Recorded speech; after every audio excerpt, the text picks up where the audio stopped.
Claro.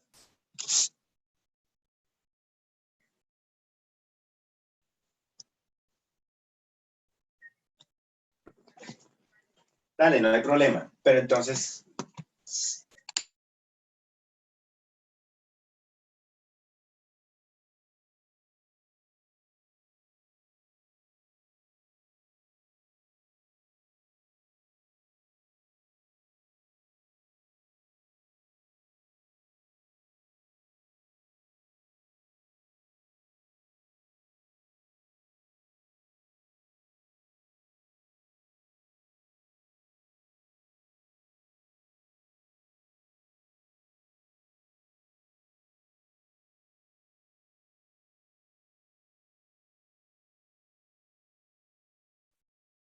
Hola a todos chicos, buenas tardes. Chicos, qué pena que, bueno, buenas tardes también, profe.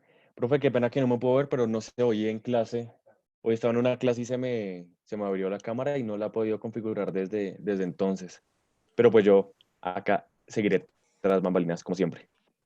Listo, chicos. Entonces, buenas tardes, Nicolás. Buenas tardes para todos los que están aquí presentes. Bienvenidos a su última clase correspondiente a este módulo de Ciencias Naturales, ciclo 4. Como siempre, mi nombre pues es Sergio Pardo. Voy a ser su tutor el día de hoy. Los voy a estar acompañando y obviamente también seré el responsable de el tema de sus calificaciones y sus notas en plataforma y demás, ¿listo? Y como siempre, nos está acompañando también Nicolás, que como bien ya nos contó, pues tiene un problema con la cámara. Sin embargo, eso no significa que no esté en clase, ¿listo? Él ahí va a estar. Así que no se preocupen, cualquier cosa que necesiten de él, pues le pueden preguntar, que igual va a estar ahí presente, ¿listo? Como Así siempre, es, profe. esta es nuestra última clase, como les venía diciendo, y como siempre nuestro inicio pues es básicamente dejar claridad sobre algunas cosas, teniendo en cuenta que hoy es el último día y teniendo en cuenta también que muchos de ustedes me entregaron vía correo ayer y hoy trabajos finales. Nuevamente les recuerdo y les pido el favor de que no se les olvide que la entrega final es por la plataforma de Cuepa. Ya dimos varias opciones, teniendo en cuenta que solo se recibe un archivo, entonces lo mejor es que los unan todos o que los suban a una carpeta en Dropbox o en Drive por si acaso es muy pesado y peguen el link en un documento en Word o en PDF, como les quede más fácil. Lo importante es que obviamente yo tenga la posibilidad de poder acceder al archivo y poderles calificar. Recuerden que sus notas este fin de semana ya estarán listas, no solo en el gestor de proyectos, no solo el tema de la hoja de ruta, sino que también estará calificado en sus lecciones donde dice calificación docente. Ahí también van a ver reflejada su nota porque pues obviamente eso también es parte de la labor. ¿Listo? Entonces no se les olvide, por favor, todo por tema de la plataforma.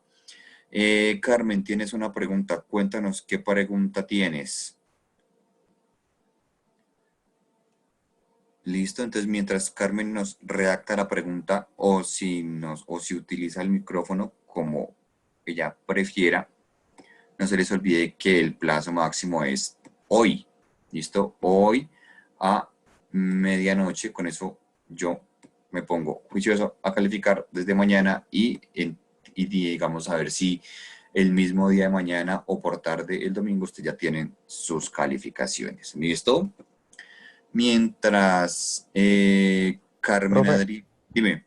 qué pena una cosita. Chicos, por ahí por los grupos y por chat muchas personas nos han comentado que han tenido dificultades para subir la hoja de ruta. Para aquellos que estén presentando esas dificultades, no se preocupen. Me pueden enviar la hoja de ruta a mi correo y yo busco la manera de subirla en plataforma, ¿vale, chicos? Entonces aquí les dejo mi correo para que porfa me la hagan llegar. Listo, entonces ahí tienen el correo de Nicolás que lo puso a través del chat para que en caso de que tengan algún inconveniente con la hoja de ruta, como bien nos decía él, pues no es ni nosotros ni la plataforma es infalible, así que cualquier cosa pues se la envían a él y él les hace el favor. ¿Listo? ¿Hasta qué horas hay plazo? Como ya les estaba diciendo, o sea, hasta que se acabe el viernes, mejor dicho, es decir, 11:59 p.m. Ya después no porque, y mañana tampoco, porque yo mañana califico y el que en la hoja de ruta que no esté ahí, pues básicamente no tendrá su nota. ¿Listo? Recuerden, por favor, que sí o sí por la plataforma, ¿vale? Y que debe tener los temas que ya ustedes saben, es decir, los temas que hemos visto y los que vamos a terminar el día de hoy. Mientras nos dirigimos a las diapositivas o a la parte de la clase de hoy, a lo que nos hace falta, pues tienen ahí como un tiempito para que se manifiesten, levanten la mano o hagan las preguntas que necesiten en caso de que tengan todavía alguna inquietud. Igual yo todos los correos los he respondido, absolutamente todos los que me han llegado. El último lo respondí, no sé, hace como una hora tal vez, pero absolutamente todos los que me han escrito han tenido su respuesta a través de ese medio, ¿vale? Entonces, para que por favor, cualquier cosa, pues este es el momento de preguntar, porque pues como les dije, hoy se nos acaba el módulo, muchos de ustedes estarán felices, muchos de ustedes estarán tristes, eso ya depende de cada quien, pero a lo que vamos es que hoy se acaba la clase y por ende, a partir de hoy, pues básicamente no nos vamos a ver y no les voy a seguir respondiendo dudas porque ya mi compete es única y exclusivamente calificar, ¿vale? Entonces, esto ya lo vimos en la semana.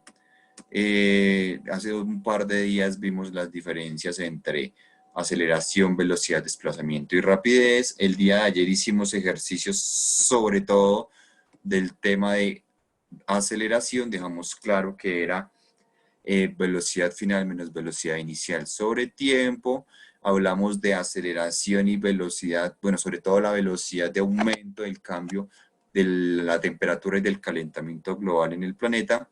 Y hablamos de visitamos esta página más bien y fuimos a ver los datos en tiempo real de las personas actuales en el planeta, de cuántos nacen, cuántos mueren, cuántos son gorditos, cuántos son flaquitos, cuántos están contagiados, cuántos no están contagiados, en fin, porque nos enfocamos en la densidad poblacional. ¿Listo? Aquí los que están preguntando les pongo el enlace para que entren a la clase por Zoom por si tienen algún inconveniente con la plataforma. Listo, los que están terminando la hoja de ruta, perfecto, y los que están terminando también no se les olvide que hoy, como es el último día del módulo, también debe estar terminada la plataforma, ¿listo? Porque van de la mano. No se les olvide que son las dos cosas lo que nos califica. Y hablábamos de que explicábamos qué era el kilómetro cuadrado y explicábamos por qué Bogotá es una de las ciudades con más densidad poblacional del mundo. Listo, que hagamos que a grandes rasgos fue un poco lo que nosotros vimos en clases anteriores. Y de modo que el día de hoy nos quedan apenas uno que otro tema por tocar y que obviamente los vamos a desarrollar a partir de este momento. Entonces, ¿por qué es importante que nosotros tengamos que el crecimiento poblacional es pero tan importante negativamente hablando para el planeta? Porque como hemos visto anteriormente, la actividad humana básicamente ha aumentado digamos, el ritmo de calentamiento global, el ritmo de toda esta producción de gases de efecto invernadero y obviamente el ritmo de destrucción, digamos que suena un poco apocalíptico, pero pues desafortunadamente es la verdad y estamos de alguna manera destruyendo lo poco o mucho que nos queda de planeta. ¿Listo? Entonces, tengamos en cuenta eso. Y digamos, en lo que más nosotros nos estamos viendo afectados, obviamente, en temas de calidad de aire. Ustedes saben que, evidentemente, en una ciudad como Bogotá se han tenido que implementar muchas cosas teniendo en cuenta el pico y placa ambiental y todo eso por aquello de la calidad del aire, pero también lo que estamos afectando directamente son dos ciclos fundamentales para el planeta Tierra, que son el ciclo del agua y el ciclo del nitrógeno. ¿Listo? ¿Qué es el ciclo del agua? Es básicamente la forma en la cual, como su nombre lo indica, el agua va rotando por el planeta, llamémoslo de esa manera, partiendo del hecho siempre que el agua no se acaba, y eso es una completa mentira. Uno de los tantos mitos que nos han vendido acerca del calentamiento global y el cambio climático, nos han dicho que el agua se está acabando. No es verdad, el agua no se acaba porque el agua es cíclica, es decir, el agua tiene digamos, un proceso en el cual va cambiando de lugares, como vemos aquí en la pantalla, tenemos agua subterránea, tenemos agua en los lagos, en los ríos, en los mares, pero también tenemos agua a través de la lluvia y también tenemos agua a través de las nubes. Lo que nosotros estamos modificando aquí es el lugar en el cual se encuentra el agua, debido obviamente a nuestra actividad. ¿Qué hemos estado haciendo? Hemos estado acumulando el agua en los océanos, ¿cierto? En esta partecita, y obviamente, como eso lo vimos en la clase pasada, se termina traduciendo en aumento del nivel del mar y digamos, las respectivas inundaciones de las ciudades costeras que a futuro sí o sí van a terminar sucediendo. ¿Listo? Eso dado también por el aumento de la temperatura en el planeta. Sin embargo, es importante tener en cuenta que el agua obviamente tiene varios procesos, que son los que voy a encerrar en este momento en la pantalla. Igual creo que ustedes ya los conocen, sin embargo, mírenlos acá, tenemos evaporación, condensación, precipitación y este que se llama escorrentia, pero digamos que ese no hace tanta parte del ciclo del agua, sin embargo, pues es muy, digamos que es necesario mencionarlo, ¿vale? Evaporación es básicamente el proceso mediante el cual el agua, tanto de los lagos como del suelo, como de los océanos, se convierte en vapor de agua, como su nombre lo indica. Eso se da a través de la temperatura. Nosotros digamos que a raíz de la acción del sol en el agua se evapora y se forma vapor de agua. Es como cuando nosotros ponemos a hervir agua y empieza a salir ese vapor, entonces funciona de la misma manera. Ya estando en el cielo, ese vapor de agua tiene un proceso que se llama condensación, este que tenemos aquí. Y se llama condensación al proceso mediante el cual ese vapor de agua termina formando nubes. ¿Listo? Entonces el proceso mediante el cual el agua sube se llama evaporación. Pero cuando el agua forma las nubes, se condensa y obviamente ese proceso se llama condensación. Después de eso tenemos obviamente la lluvia, porque cuando tenemos gran cantidad de agua acumulada digamos, en las nubes, pues termina obviamente volviendo a hacer su ciclo o terminando el ciclo mediante la lluvia, y es un proceso que en biología se llama precipitación, este que tenemos acá. Cuando siempre que hay precipitación, lo que estamos haciendo es devolver, por decirlo de alguna manera, a los lagos, a los suelos y a los océanos el agua que en el proceso de evaporación subió a la atmósfera. ¿Listo? Y es importante tener en cuenta esto, digamos que no hace parte como tal del ciclo del agua. Los procesos principales del ciclo del agua son condensación, evaporación y precipitación, pero cuando estamos hablando de esta escorrente en la superficie, estamos hablando del derretimiento de los polos y que termina a futuro, digamos, generando más agua líquida, y obviamente eso se traduce en aumento del nivel del mar. Y esto sigue siendo agua, sigue siendo cambio de estado del agua, pero no está presupuestado dentro de lo que nosotros conocemos como el ciclo del agua, porque obviamente cuando se empiezan a derretir los nevados, ¿qué pasa? Que esa agua en estado sólido se empieza a convertir en agua en estado líquido, sigue siendo agua y obviamente va a terminar a parar tanto en los lagos como en los océanos, también como en el suelo. Pero después de ese proceso, es decir, esto que nosotros conocemos como escorrente en la superficie no entra directamente en el ciclo del agua, pero después de eso, cuando las aguas, digamos, de los cuerpos nevados y de los polos y de todo este tipo de sitios termina introduciéndose ya sea en lagos o en océanos, pues ahí sí ya entra a formar parte del ciclo del agua. ¿Listo?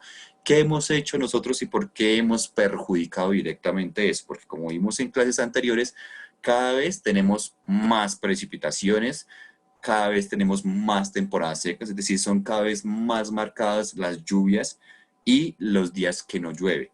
Y el problema es que hemos ido aumentando, como les venía diciendo en la clase pasada, el tema del agua en los océanos. Y el agua en los océanos, primero ustedes saben que no es potable, y segundo, pues ya hemos hablado de las consecuencias que puede llegar a traer. Entonces, ¿qué sí estamos perdiendo? El agua como tal no se está acabando.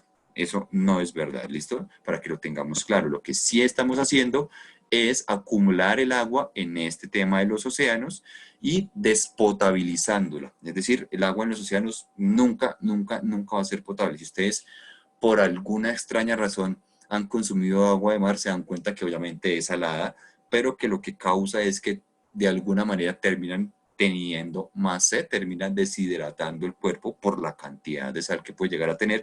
Es algo que hemos tratado en muchas clases anteriores y obviamente todo es parte y fruto del calentamiento global, del cambio climático y se ha visto acelerado por nuestras acciones y en parte no sé qué tan fuerte o qué tan correcta sea la palabra, pero en parte por nuestra ignorancia, porque nunca hemos sabido ser, digamos, o nunca hemos, digamos, más bien usado de forma correcta los recursos naturales que nos provee el planeta y a futuro pues todo se nos devuelve y todo se nos está devolviendo, de hecho, ¿listo? Entonces ese como tal es el ciclo del agua, resumiéndolo, procesos de evaporación en el cual el agua que tenemos en lagos, suelos y océanos se calienta, pasa a vapor de agua, como que hierve, por llamarlo de alguna manera, y se concentra ya en la atmósfera, proceso de condensación en el cual ese mismo vapor de agua forma las nubes, proceso de precipitación, que es cuando llueve, las nubes chocan entre sí, generan las tormentas eléctricas, generan la lluvia, y ahí vuelve el agua tanto al suelo como a los lagos y los océanos, y el ciclo vuelve e inicia. Por eso el agua no se acaba. Está cambiando de lugar, pero no se acaba. ¿Listo? Por aquí hay una pregunta. Sí, profe, ya te la leo. Dime. Eh, de Mauricio, ¿se podría decir que el agua como tal no se está acabando, sino lo que se está acabando son las fuentes de agua dulce o también eso es mentira? No, exactamente eso es lo que está pasando, Mauricio. El agua no se acaba. Lo que está pasando es que el agua está cambiando de lugar y se están acabando las fuentes de agua dulce. ¿Cuál es el agua dulce? El agua de ríos, el agua de lagos, el agua, digamos, no marina, por llamarlo de alguna manera. Y lo que nosotros conocemos como agua dulce es lo que es el agua potable que vamos a encontrar en la naturaleza. El problema, digamos, no es que sea muy factible dejar de evaporar el mar porque no depende de nosotros. En este momento, como lo vimos, ese proceso como tal del agua y de la evaporación y de la condensación y del ciclo del agua depende de la temperatura actual en el planeta. Y como nosotros a raíz de muchos, muchos años hemos descontrolado el proceso natural del planeta y hemos calentado además, digamos, la Tierra, pues ya en este momento para nosotros es, por decirlo de alguna manera, muy difícil, casi que imposible controlar la evaporación de los océanos y sobre todo controlar que el agua se acumule en los océanos, porque digamos que parte de esa agua o de ese aumento del nivel de agua en los océanos se da por el derretimiento de los casquetes polares y eso sí o sí se da porque la Tierra cada vez tiene temperaturas más elevadas. Entonces es básicamente imposible, nosotros ya no podemos frenar el cambio climático, no podemos frenarlo, lo que podemos hacer es mitigarlo y tratar de que a futuro los estragos sean un poquito más suaves, pero de ahí a frenarlo, desafortunadamente ya, al menos de mi parte, lo considero imposible. Entonces lo que dice Mauricio es verdad, estamos es acabando las fuentes de agua dulce y estamos pasando el agua al océano. No es para que salgamos aquí a alarmarnos, ni a, como les dicen, ni que salgamos asustados de esta clase, ni nada por el estilo, porque obviamente a futuro puede que nosotros como tal, los que estamos en esta clase, puede que no terminemos viéndonos tan afectados, pero como vimos, las proyecciones para el año 2100 sí pueden llegar a ser muy catastróficas, entonces puede que no a ustedes, pero si ustedes, digamos, tienen hijos muy pequeños, de pronto ellos sí alcancen a ver ese, digamos, ese apocalipsis, entre comillas, que puede llegar a pasar. Y si sus hijos tienen hijos, entonces sus nietos van a ser directamente los que a futuro van a terminar sufriendo todo lo que nosotros hemos hecho, porque como les venía diciendo, nosotros podemos hacer infinidad de cosas, pero los que a futuro van a terminar sufriendo van a ser las generaciones que siguen. Nosotros, mal que bien, vivimos de alguna manera cómodos, pero a futuro puede que no. ¿Listo? En el 2000, Por ejemplo, puede que algunos los que son del 2000, de los años 2000 y puedan llegar a tener 90 años en esa época, de pronto puedan llegar a estar vivos y puedan darse cuenta y se van a acordar, este man de ciencias tenía razón. Pero si ya son un poquito más centrados en años, pues de pronto no alcancen a llegar a los 120 años, por decirlo de alguna manera. ¿Listo? Entonces, los nietos y bisnietos sí, y si ustedes son del 2002 para acá y se cuidan mucho y alcanzan a llegar a los 90 y más años, pues probablemente terminen dándose cuenta de que el profesor Sergio de Ciencias Naturales tenía razón y que no era inmediato el tema de sufrir, sino que a futuro probablemente sí vayamos a sufrir. ¿Listo? Eso es respecto al tema del ciclo del agua, ¿vale? Vamos a terminar con el tema del ciclo del nitrógeno y después explicamos los últimos dos temas que nos quedan faltando, que es método científico y diagrama de cuerpo libre, que es una lección de cada curso, ¿vale? ¿Alguna duda respecto al ciclo del agua? Por favor, no se asusten, que yo no los quiero asustar ni quiero que vivan con miedo aquí para adelante y no quiero que les dé remordimiento ir a tomarse un vaso de agua porque tienen sed, tampoco es de esa manera, pero tengan en cuenta que, por ejemplo, las minerías, el tema del fracking que está tan de moda en Colombia y todas estas prácticas que sí terminan desviando ríos y terminan malgastando en masa nuestras fuentes de agua son los que a futuro terminan dañando todo o digamos llevando a cabo esas predicciones apocalípticas que hemos venido hablando aquí en clase. No es malgastar, sino que, por ejemplo, no se demoren 2 horas en el baño, ¿cierto? Digamos, ser un poquito más conscientes del consumo de las cosas que nosotros tenemos. No es que salgan pues a asustarse ni nada por el estilo. Y es mejor no tener hijos, depende, primero, para que no vivan ese tipo de cosas, y segundo, porque si todos tienen hijos, pues a mayor cantidad de personas, pues más residuos sólidos, más cantidad de basura se produce y más contaminación vamos a tener. Si ustedes se han dado cuenta, en los últimos días se han visto como infinidad y toneladas de tapabocas y de guantes plásticos han terminado en el mar porque la gente no sabe cómo botarlos y terminan dañando los océanos y matando la vida en los océanos. Entonces, insisto, no es para asustarnos, no es para que empiecen a racionar desde las 7 de la noche el agua en su casa, simplemente para que seamos un poquito más conscientes del tema, ¿vale? Listo, entonces como no hay dudas, vamos a pasar al tema del ciclo del nitrógeno. ¿Listo? Y es que así como tenemos ciclo del agua, pues también tenemos ciclo del nitrógeno. Eso quiere decir que el nitrógeno es una sustancia que tampoco se va a terminar en el planeta. Nunca, nunca, nunca, nunca, nunca. Sin embargo, vamos a ver cómo también lo hemos estado modificando. ¿Por qué? Porque el ciclo del nitrógeno tiene 2 lugares principales, y no es para que nos pongamos paranoicos. Pero entonces el tema del nitrógeno es que se lleva, bueno, antes de iniciar aquí hay otra pregunta de Mauricio, ¿verdad?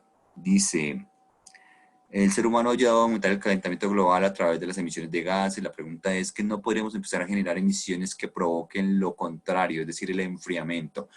Desafortunadamente, no es así de fácil, ¿listo? Porque lo que nosotros podemos hacer, a ver, tengamos en cuenta que esos gases de efecto invernadero se quedan ahí y ya. Es decir, no hay nada que pueda llegar a contrarrestar ese tipo de cosas. Y si nosotros nos damos de graciosos e intentamos buscar algunos gases que puedan llegar a contrarrestar los que ya tenemos arriba, podemos producir incluso más daño del beneficio que podamos llegar a recibir. Entonces, no es para nada recomendable. Lo que más se recomienda, obviamente, es disminuir las emisiones de gases de efecto invernadero, pero no tratar de eliminarlas porque, primero, no es tan sencillo y segundo, si se lograse, probablemente terminarían siendo más efectos negativos, como por ejemplo lluvias ácidas y ese tipo de cosas que terminarían siendo un daño mucho más directo y mucho más inmediato. Entonces, por eso es, digamos, no sé, transportarse más en cosas sostenibles como la bicicleta o caminar de ser posible o cosas por el estilo, pero digamos que de ahí a que sea tan sencillo eliminar los gases de efecto invernadero, desafortunadamente no. ¿Vale? Entonces, volviendo aquí al tema del ciclo del nitrógeno, les decía que el problema o digamos las modificaciones que nosotros hemos llevado a través del ciclo del nitrógeno, y es que, como se dan cuenta, y entran también muchos factores aquí. tenemos nitrógeno en la atmósfera, pero también la gran mayoría del nitrógeno que nosotros tenemos se encuentra en el suelo.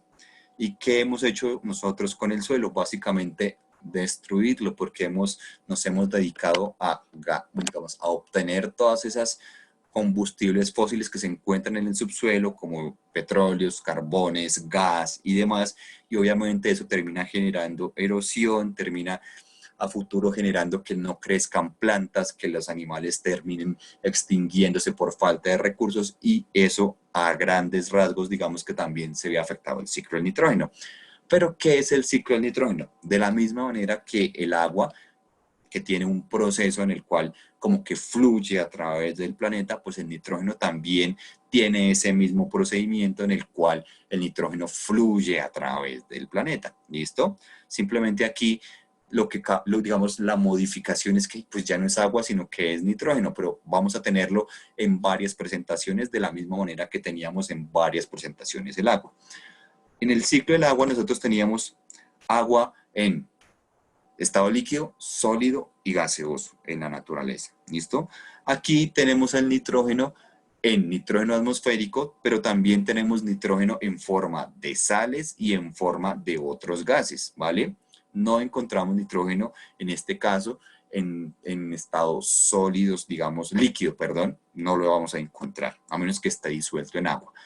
Vivir en la Luna, no es muy posible, Natalia, ¿vale? Porque tendríamos que, primero, allá no hay oxígeno, entonces no podríamos vivir, allá no se puede, digamos que nuestras fuentes de energía, nuestras fuentes de alimentación estarían básicamente reducidas a cero. Es muy difícil que una planta pueda llegar a sobrevivir en la Luna. Hemos visto casos porque se han dado, pero de ahí a que nosotros podamos hacerlo, la única forma en la actualidad es básicamente con los trajes de astronauta, y pues no me imagino pues todos viviendo allá con trajes de astronauta y con comidas enlatadas y cosas por el estilo. Y obviamente la Luna es mucho, mucho más pequeña, y si está sobrepoblado el planeta, pues imagínate qué tan sobrepoblada estaría la Luna. No tendríamos ni siquiera para dónde movernos. Y pues no hay agua, que es lo importante y lo más principal que nosotros necesitamos para vivir. Profe, Dinos. qué pena una pregunta. Pues digamos, uno de los problemas en la Luna creo que también sería como que el tema de la gravedad. Pero pues Exactamente. siendo que pues ya es una magnitud en cierta medida manipulable, porque pues se pueden crear espacios de gravedad cero y asimismo en el espacio se puede crear gravedad. ¿Habría alguna manera de aumentarle la gravedad a la Luna? Pues eso se hace, digamos, no como tal aumentándole la gravedad de la Luna, pero sí, por ejemplo, como tú decías, el tema de las estaciones espaciales y demás, ahí ustedes se dan cuenta que la gravedad es como si fuera la gravedad en la Tierra. No se puede modificar como tal la gravedad en la Luna, pero digamos que si la ciencia llegase a avanzar a ese punto y, por ejemplo, ponernos, como les decía, no ropa más pesada, sino esos trajes presurizados y esos así que parecen todos astronautas, pues de pronto llegando a ese tipo de cosas sí se podría, pero el tema, como les decía, de la gravedad obviamente, y el tema de la falta de los recursos hace que sea inviable, al menos en el corto plazo, el tema de vivir en la Luna. Y en Marte también sería muy difícil porque no se ha encontrado todavía agua líquida, ¿listo? Entonces, hasta el día de hoy probablemente la hubo en algún momento, pero pues Marte, digamos que igual ahorita, pues digamos en los últimos años se han dado como muchas misiones y podría ser un poquito más factible teniendo en cuenta las condiciones que tiene el planeta, y que sobre todo ya Marte a través de la misión del Curiosity ya básicamente lo conocemos, a ver si se escribe así, casi que lo conocemos de pe a pa. Sabemos que hay volcanes y sabemos la atmósfera, y han tomado fotos de cómo se ve el planeta, de cómo se ve la Tierra y cómo se ve la Luna de Marte, y tenemos como mucha información, pero de ahí a que sepamos si podemos o no vivir, pues digamos que falta mucho todavía. ¿Listo? Eh, A ver qué nos dicen por acá. Ah, nos están contando temas, por ejemplo, para ahorrar agua. Listo, pues es que eso también ya depende, sobre todo de cuántas personas vivan en la casa, porque si una persona vive sola, pues obviamente el tema de ahorrar agua va a ser mucho más sencillo. Pero si viven 7 personas, pues imagínate 7 personas lavando la ropa en la misma carga en la lavadora. No sería tan del todo funcional. Sin embargo, por ejemplo, lo que sí se puede hacer es utilizar el agua que sale de la lavadora para, no sé, para el inodoro en el baño. Se me ocurre, por poner algún ejemplo, y ahí vamos ahorrando bastante, y no solo tema de agua, sino también económicamente, porque ustedes saben que el agua no es que sea muy barata, que digamos. ¿Listo?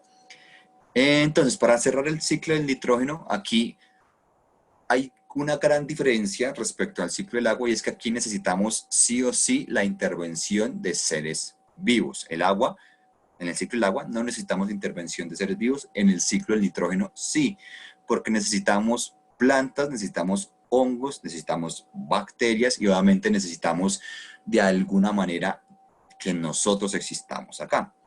¿Cuál es la función que tienen los hongos? En general son digamos, organismos descomponedores, no solo descomponedores, digamos, de los desechos, sino en general descomponen, por decirlo, básicamente todo. Y al descomponerlo, ustedes saben que muchos de esos desechos terminan convirtiéndose en lo que nosotros conocemos como abono.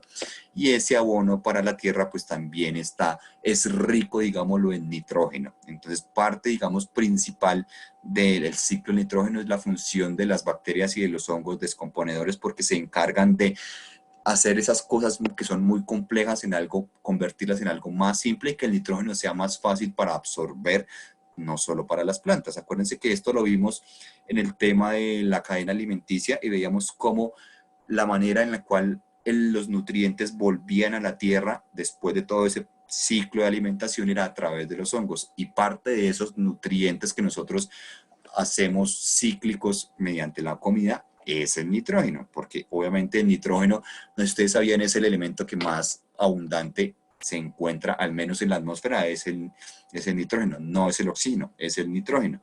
¿Listo? También tenemos bacterias que se encargan de sustraer digamos, el nitrógeno de todas estas condiciones que nosotros nos encontramos en el planeta, y tenemos el proceso de asimilación, que por decirlo de alguna manera, es uno de los procesos más importantes. Entonces tenemos asimilación, así como en el ciclo del agua teníamos evaporación, condensación y precipitación, en el ciclo del nitrógeno tenemos amonificación, asimilación y nitrificación.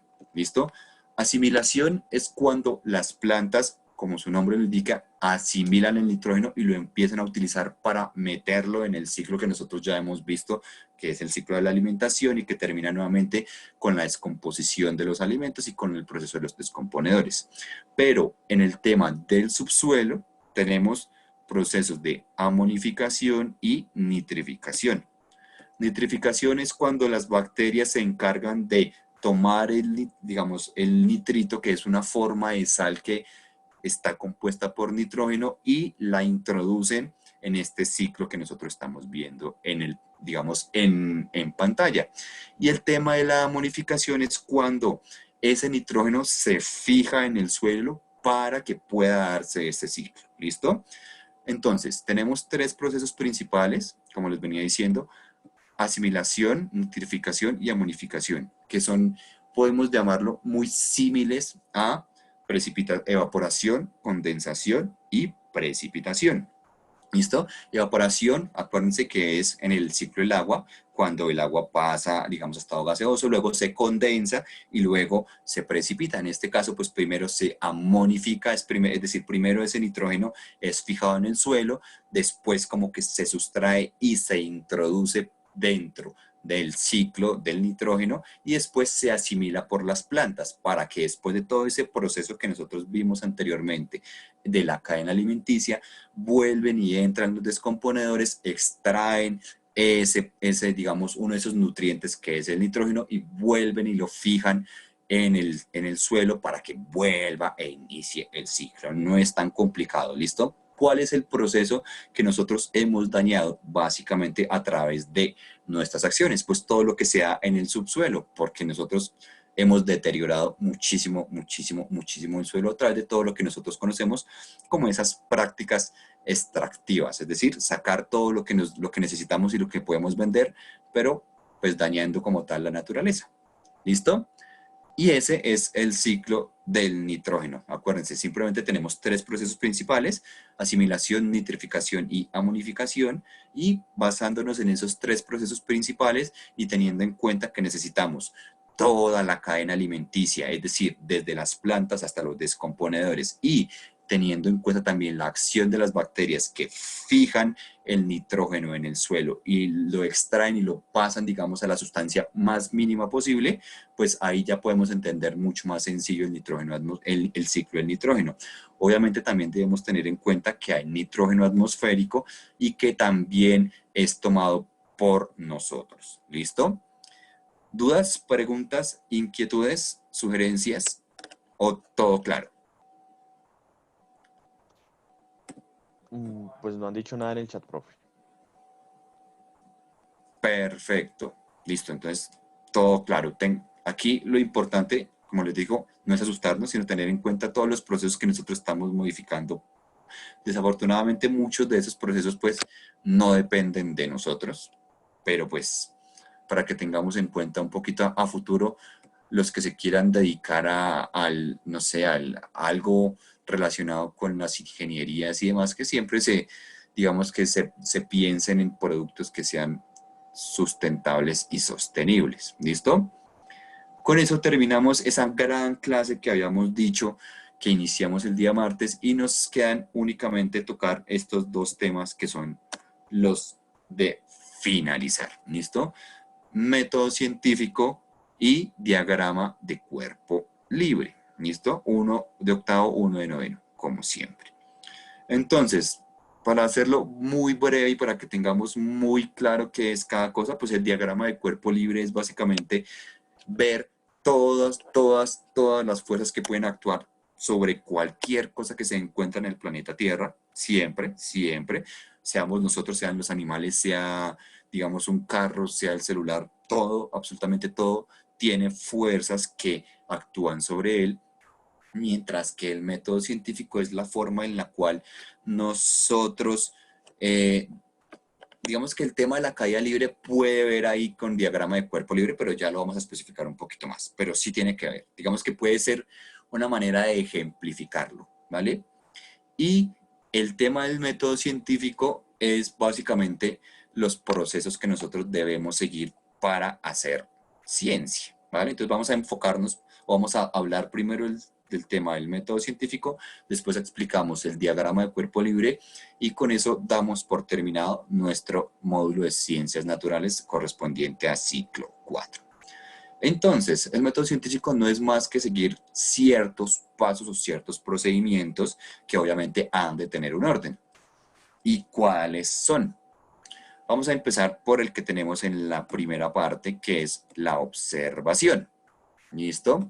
Escribámoslo más bien con este que se ve más chévere. Siempre vamos a partir de la observación, porque a partir de observar, de nosotros ver cosas, es que nosotros vamos a, digamos, a generar todo el proceso que va a seguir de ahí en adelante. ¿Listo? Nicolás, cuéntanos. Sí, sí, señor. Valentina Vargas pregunta que si el diagrama de cuerpo libre es lo mismo que la caída libre. Listo. Como les decía, no es que sea lo mismo, no es lo mismo, pero tienen que ver porque digamos que es una manera de ejemplificar. Es decir, la caída libre puede ejemplificar el diagrama de cuerpo libre y con el diagrama de cuerpo libre podemos explicar el tema de la caída libre. Es decir, digamos que pueden ir de la mano, ¿vale? Entonces, siempre que ustedes vean algo o siempre que se generen dudas en su vida diaria, sea o porque lo vieron o porque lo escucharon. Entonces, ay, profe, yo escuché que tal cosa. Listo. Entonces empiezan a plantearse las preguntas. ¿Listo? De la misma manera que ocurre cuando observan algo que no entienden. Por decir algo, cuando, no sé, ven que, por ejemplo, algún perrito se tira y se empieza a revolcar en la tierra y ustedes, pero ¿qué está haciendo este perrito? ¿Listo? Por poner algún ejemplo. Eso se da en cualquier situación. Y todas las preguntas que nosotros nos lleguemos a generar siempre van a estar basadas en cosas o que nosotros observamos o que nosotros escuchamos, a menos de que tengamos una imaginación súper chévere y nos inventemos cualquier tipo de cosas. Todo lo que nosotros, digamos, todas esas preguntas, esas inquietudes que nosotros lleguemos a generarnos están dadas siempre por cosas que nosotros vivamos. Así de sencillo. Entonces, por ende, nuestro primer paso en el tema del método científico, obviamente en el tema de hacer ciencia, pues es la observación. A partir de ahí, pues empezamos a plantearnos las preguntas, que ese viene siendo nuestro segundo paso. ¿Cómo nos planteamos o qué es plantearse una pregunta? Es decir, digamos, como les venía diciendo ahorita, ¿por qué, por decir algo, los perritos se revuelcan tanto en la tierra? ¿O por qué, digamos, los gatos algunos les tienen miedo al agua? O todo ese tipo de cosas, o por qué se dice que los gatos tienen 7 vidas, por decirlo de alguna manera, ¿listo? Siempre ese segundo paso es, digamos, casi que el más importante a la hora de hacer ciencia, porque a partir de las preguntas es que nosotros vamos a desarrollar todos, o pues para los que se quieren dedicar a la ciencia, obviamente, a partir de las preguntas es donde nosotros vamos a enfocar todas las investigaciones que nosotros vamos a realizar, ¿listo? Entonces, digamos que nuestra pregunta es, no sé, ¿por qué se dice que los gatos tienen 7 vidas? ¿Listo? Digamos que esa va a ser nuestra pregunta en este caso, en este experimento, por llamarlo de alguna manera. ¿Listo? Nuestro tercer paso, obviamente, siguiendo las flechitas, va a ser generar una hipótesis. No solo una, pueden ser varias, pero teniendo claro que la palabra, por ejemplo, listo, ¿por qué los perros mueven la cola cuando llega a visita? Perfecto. Esa va a ser entonces nuestra pregunta problema. Listo, primer paso, observar. ¿Y tú cómo supiste eso? Porque viste que o porque tienes una mascota, o porque fuiste a una casa donde tenían una mascota, un perrito, y te diste cuenta que al llegar el perrito movía la cola. ¿Listo? Entonces eso fue producto de la observación. Nuestra pregunta, pues obviamente es, ¿por qué los perros mueven la cola cuando llega la visita? ¿Vale? Tercer paso, y no solo mueven la cola, sí, también ladran, es muy común. Y no solo cuando ven a extraños, sino también ladran a veces de felicidad, por ejemplo. Eso es muy sencillo. ¿Listo? Tercer paso es generar una hipótesis. ¿Qué es la palabra hipótesis? La palabra hipótesis significa que estamos hablando una posible respuesta. Es decir, yo creo que el perrito mueve la cola porque se pone contento, por ponerlo de alguna manera. ¿Listo? Entonces, una hipótesis es una posible respuesta a esas preguntas que nos planteamos en el paso número 2. ¿Listo? Y a partir de esas posibles respuestas nosotros vamos a dar las siguientes explicaciones, es decir, los siguientes pasos, que son conducir el experimento, que es el paso número 4, buscar una conclusión, que es el paso número 5, ¿listo? Y reportar los resultados del experimento, que es el paso número 6. Entonces, por ejemplo, Valentina dice que ella cree que el perrito mueve la cola porque está emocionado. Mauricio tiene la hipótesis de que lo hacen para que recordarnos que somos de su manada. Ahí ya estamos generándonos varias hipótesis en función de las preguntas que nos planteamos. ¿Listo? Profe, Dinos. pues yo también tengo un perrito, creo que alguna vez apareció por ahí en cámara. Y pues Sí. no sé, él bate la cola normalmente como que cuando uno llega o cuando uno le está hablando así como que cariñoso, o sea, así como que uno le demuestra amor y él responde batiendo la cola como una muestra de felicidad. Sí, exactamente. Digamos que hay varias razones, ¿listo? Y dependiendo, digamos, de esas razones, podemos hablar o podemos explicar por qué los perritos pueden llegar a mover la cola. En general, digamos que si nosotros quisiéramos conducir en un experimento y quisiéramos mirar si evidentemente es porque el perrito se emociona o para recordarnos que es de su manada, pues lo podríamos hacer llevando a una persona, digamos, ajena a alguien completamente desconocido y ver cómo reacciona ese perrito y llevarle a alguien que sí es conocido y ver cómo reacciona y a partir de ahí buscar conclusiones y ver, digamos, si el perrito tiene un comportamiento diferente con personas conocidas a tener un comportamiento diferente con personas que son desconocidas. Valentina nos pone otra pregunta y dice, ¿por qué mueven las paticas cuando están amarrados? Porque tienen ganas. Exactamente. Muchas veces los perros buscan simplemente maneras de llamar la atención, no solo entre ellos mismos, sino pues también de nosotros que de alguna manera somos como sus compañeros de vida, por llamarlo de alguna manera. ¿Listo? Entonces a veces mueven las paticas también como para darnos algunas señales de que como, venga, deme comida o pasa algo por el estilo. ¿Listo? Ahora, ¿cuál creen ustedes? Digamos que Nicolás ya nos dio algunas opciones. ¿Cuál creen ustedes que vendría siendo la realidad del movimiento de la cola de los perritos? Hay muchas razones, no crean que es solo una. ¿Listo? Puede ser, por ejemplo, no se la mueven directamente a los humanos, o puede que sí, ¿listo? Pero también se la pueden mover para enseñarle algo o para indicarle algo a otros perritos o a otros seres vivos, ¿listo? Entonces también depende de la forma en la cual tengan la cola, porque a veces como que simplemente paran la cola y ya, pero a veces como que la mueven, a veces como que la mueven de lado, a veces como la que la mueven hacia arriba y hacia atrás, entonces depende de muchas cosas, ¿listo? Entonces ahí puede ser por qué los perros aúllan o por qué los perros ladran y esas pues primero es como su forma de, digamos, de llorar, pero en general los sonidos de los perros se dan normalmente para comunicarse, siempre, siempre. O sea, puede ser o entre ellos mismos o entre los perros y nosotros, ¿vale? Entonces, si nosotros hiciéramos un Profe, experimento, dime. qué pena, una pregunta. Es que, pues, a mí me pasa algo muy curioso con mi perrito, y es que él empieza a aullar con una canción en específico. No sé por qué, pero solo con esa canción empieza a aullar como loco, o sea, de verdad, casi toda la canción. Y ¿Por qué también, podría suceder esto? y también pasa, por ejemplo, cuando escuchan una patrulla o una ambulancia y como que se confunden con otro perrito y empiezan. Eso es muy normal. Entonces, debemos tener en cuenta que hay dos razones principales que venía el demonio. No, no, no, no. Hay dos razones principales por las cuales los perritos mueven las colas y es básicamente o por emoción o por nerviosismo, ¿listo? Y también digamos que ahí influye o digamos que entra también directamente el tema de los ladridos y, por ejemplo, de aullar.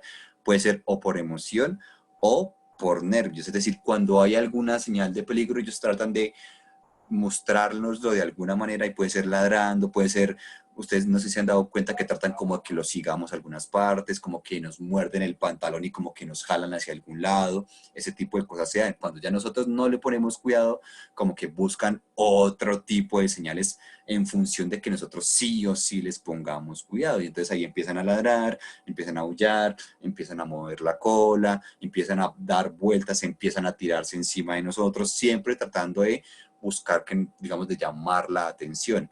¿En función de qué? De emociones y nerviosismo, siempre. Es decir, puede que tengan hambre. Eso para ellos, la emoción de ellos va a ser comer. Puede ser, por ejemplo, cuando ustedes les señalan el collar y ellos y se vuelven locos porque saben que van a ir al parque. Todo ese tipo de cosas están relacionadas con la emoción y con los nervios es sobre todo, por ejemplo, no sé si ustedes se han dado cuenta cuando llega un perrito nuevo a sus casas o cuando llega una nueva mascota a sus casas, que como que están como muy reacios al momento y como que lo miran como que este perro qué o este gato qué, y tratan también de llamar la atención, pero en el sentido contrario, ya no porque les llamen, digamos, ya no porque estén emocionados, sino porque se sienten nerviosos y es porque los perros en general son muy celosos porque son no solo los perros, sino en general todos los caninos, es decir, perros, lobos, zorros y todos sus familiares son muy, muy, muy territoriales y siempre tienden a defender a capa y espada a su familia. Y como nosotros de alguna manera terminamos convirtiéndonos también en la familia de ellos, pues obviamente también pasa ese tipo de cosas. Entonces ustedes se han dado cuenta como hay muchos casos en los cuales los perritos nos salvan de atracos, no sé, nos ladran cuando por ejemplo viene un carro, cuando viene una moto, también ese tipo de cosas pasan, o digamos en cualquier situación que ellos consideren peligrosa, empiezan también a a mostrar esos, digamos, esos rasgos y esas acciones territoriales porque de alguna manera como que están cuidando su manada y como que de alguna forma nos hacen parte de ella también, porque en general todos los calinos son muy territoriales, ¿listo? Entonces, después de que nosotros conduzcamos nuestro experimento, vamos a sacar las conclusiones. ¿Qué conclusiones podemos sacar de esos experimentos que nosotros pudimos hacer? Pues que los perros mueven la cola por muchas razones, todas las que nosotros hemos hablado. y después reportamos los resultados. Y ahí lo que hacemos es decir como, bueno, mi perrito movió la cola porque le di de comer o porque vio comida, la comida que más le gustaba. Listo. O mi perrito movió la cola porque llegó una persona que hace mucho tiempo no veía. No sé si ustedes han dado cuenta, por ejemplo, en estos momentos de encierro, entre comillas, que ya nadie está encerrado, pero que, por ejemplo, algunas personas dejaban sus mascotas al cuidado de alguien y después como que se reencontraban y los perritos como que se volvían locos. Ese tipo de cosas es muy, muy, muy normal. Y de hecho, no solo cuando se van así por mucho tiempo, sino cuando, por ejemplo, dejan el perrito ahí, ustedes salen y ya, y se van, digamos, al trabajo y vuelven en 2 horas, y el perrito también tiene ese mismo tipo de emociones porque evidentemente son muy, muy, muy emocionales. Uy, ¿Listo? sí, profe. O así sean solo 5 minutos. O así sean solo 5 minutos, ellos por alguna extraña razón creen que ustedes se van y no vuelven. Entonces para ellos siempre, siempre como una emoción verlos y siempre van a tener esa misma actitud. Siempre cuando les los sacan a pasear o cuando ustedes vuelven o cuando les empiezan, por ejemplo, a acariciar la pancita o hacerles piojito, entre comillas, ellos también mueven la cola. Hay infinidad de cosas que pueden llegar digamos, a conducir esas actitudes de nuestras mascotas. Pero en general están dadas, y no solo por ejemplo los perros, sino también los gatos, están dadas siempre por peligro o por emociones. Siempre están dadas por ese tipo de cosas, porque se ponen o nerviosos o se ponen contentos, por llamarlo de alguna manera. Cuando los gatos se esconden es porque se asustan y se ponen nerviosos. Exactamente. Ellos son muy asustadizos, pues dependiendo también del gato, obviamente, pero por su naturaleza tienen, digamos que sus reflejos son mucho más marcados que en otras especies y tienden como a esconderse o a tratar de huir del peligro. Siempre, siempre, mientras que los perros en general son todo lo contrario y tratan como de alguna manera enfrentar el peligro. Ustedes no sé si se han dado cuenta que puede ser un chihuahua así y se encuentra con un Rottweiler y va y le arma pelea, porque ellos en general son muy, muy fronteros, por llamarlo de alguna manera. ¿Listo? Entonces, siempre, siempre tengamos en cuenta que depende de que, digamos que hay muchas formas, pero que todas están dadas por el nerviosismo o por la emoción. ¿Listo? Y digamos que esos vienen siendo nuestros 6 pasos del método científico. Primero observar, luego plantearnos preguntas, luego generar posibles respuestas a esas preguntas y luego llevar a cabo experimentos que terminen respondiéndonos realmente las preguntas y viendo si nosotros teníamos o no teníamos razón en lo que decíamos. Ahora no es que se pongan a experimentar con sus perritos en sus casas a mirar si lo que estábamos diciendo aquí en clase es verdad o no es verdad, porque pues después les pasa algo a sus mascotas y terminan culpándome a mí.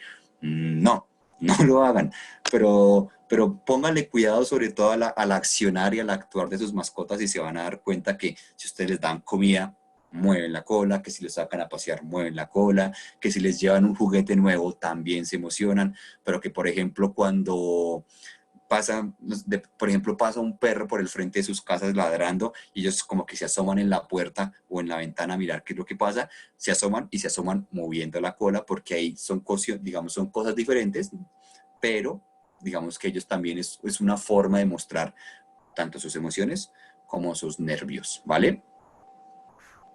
Entonces, eso es lo relacionado con el tema del método científico, ¿vale? Y aplica para cualquier duda que ustedes tengan y quieran resolver.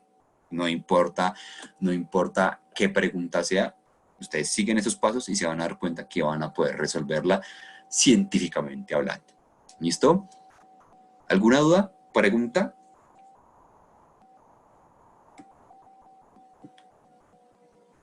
Por ejemplo, tu perro escucha que ladran y empiezan, y siempre, y eso pasa con todos los perros, empieza a mirar de dónde ladran, y empieza a mover las orejas, y empieza a batir la cola, y empieza a mirar.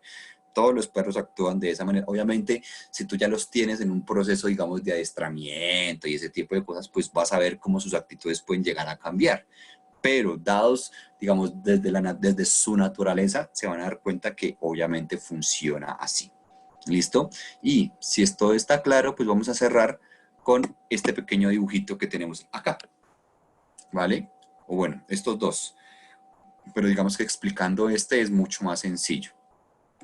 Y vamos a hacer de cuenta vamos a intentar dibujar aquí encima que esta caja no es una caja, sino que es una persona cualquiera. ¿Listo? Para que nos quede un poquito más fácil entenderlo. Acuérdense que nosotros habíamos hablado de las diferencias de masa y peso, ¿cierto? Y que nuestro peso es la fuerza que ejerce la fuerza de la gravedad, valga la redundancia, sobre cualquiera. ¿Listo? Por ende, masa y peso son diferentes. Pero cualquier persona, independientemente, o cualquier cosa que nosotros encontremos en el planeta, independientemente de lo que sea, está sujeto a muchas fuerzas. ¿Listo? Tenemos la fuerza de la gravedad, obviamente, que es esta fuerza que nos jala hacia abajo. También tenemos una fuerza hacia arriba que es contraria a la gravedad y lo que se encarga es de soportar la masa, es decir, de alguna manera que no nos escurramos, por llamarlo, por ponerle algún nombre, como de soportar nuestra propia masa, es decir, de mantenernos en la posición en la cual nosotros nos encontramos. Todos, absolutamente todos los cuerpos tienen una fuerza y es contraria a la gravedad. ¿Listo? Y aquí tenemos dos flechitas, una hacia la izquierda y una hacia la derecha. ¿Listo? Una se llamaría la fuerza, digamos, de empuje, por llamarlo de alguna manera, y la otra es la fuerza contraria a esa fuerza de empuje. Es decir, es lo mismo, por ejemplo, digamos que ustedes van a jugar, no sé, bolos, o si no han ido a jugar bolos, saben lo que es jugar bolos, ¿cierto? Es lo mismo lanzar esa bola en un campo, digamos, que está efectuado, que está diseñado para jugar bolos, que lanzarla, por ejemplo, en un pasto. Claramente no es lo mismo, porque esta fuerza que está en el sentido contrario del movimiento aumenta en función de la fricción de los materiales. Es decir, un material completamente liso va a ejercer menos fuerza resistida o resistiendo más bien el movimiento que algo que sea muy áspero y que tenga muchos baches. ¿Listo? Exactamente, no va a rodar igual. Y eso es básicamente la fuerza contraria o la fuerza que se encarga, digamos, de detener el movimiento de las cosas. Por decir algo, resulta que, no sé, yo estoy, no sé, peleando con, a ver, con Valentina Vargas Díaz, que fue la última que escribió en el chat. Resulta que, listo, estoy peleando con ella. Y resulta que se me dio por empujarla. ¿Listo? Entonces yo la empujé.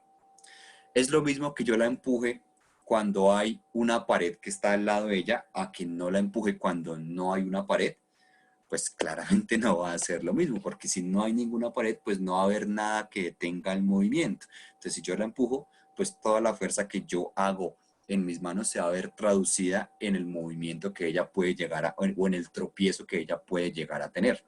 Pero si hay algo que detenga esa fuerza, puede ser una pared o puede ser una persona al otro lado, o puede ser, no sé, que se cogió de alguna baranda o algo por el estilo, ese tipo de cosas nos genera la fuerza contraria al movimiento. Y eso, siempre digamos que nosotros cuando hablamos de diagramas de cuerpo libre, es básicamente representar mediante flechitas las fuerzas que se ejercen en todos los cuerpos, ¿vale? Y para que nos quede un poquito más claro, vamos a este dibujo.